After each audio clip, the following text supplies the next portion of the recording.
This is a leftover piece of scrap metal from when we had a gas cooker and it went wrong and it was scrapped. So I saved the lump of metal and using a pair of tin snips I've cut it out and started to make the box for the bandpass filter, and it's quite thin tin, and I was going to use some copper clad PCB, but then I remembered I got this, so this is getting reused. Now to cut the metal I used a pair of these tin snips. I've got them in left and right handed pairs. It's where the blades are, and so I've cut the metal, and then to shape it I've just used blocks of wood and a hammer and just hammered it, and it seemed to have took shape, although it's not perfect. This is part 2 of the VHF pass band filter,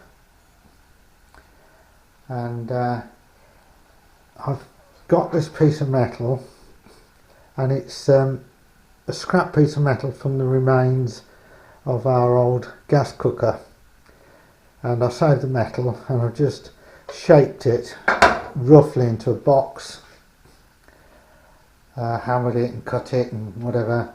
Not quite got it right on the corners, you can see that corner there. I've soldered the corners as best I can. I might have to go back and do this bottom one, they don't look very good.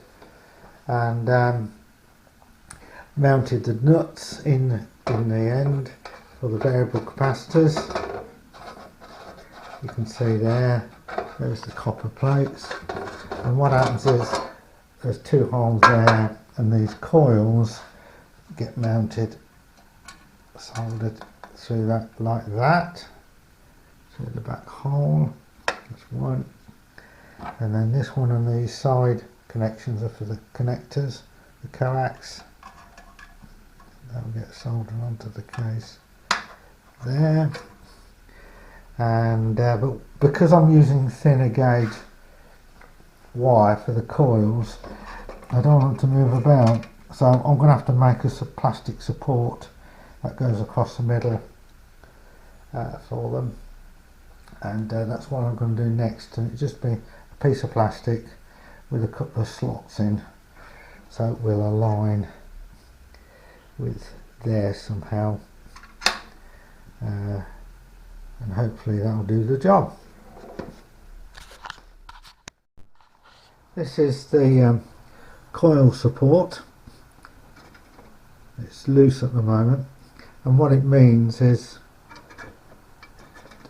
to get the plate in the capacitor in the right place, it's got a slot, so I can slide it up and down in that slot, and then when I've finally got it in the alignment position I can just run a dab of glue down the middle here, and it will support the coils. Hopefully it won't affect the capacitance much or the way this thing works. It's like a polystyrene plastic, so it's quite a high insulation property.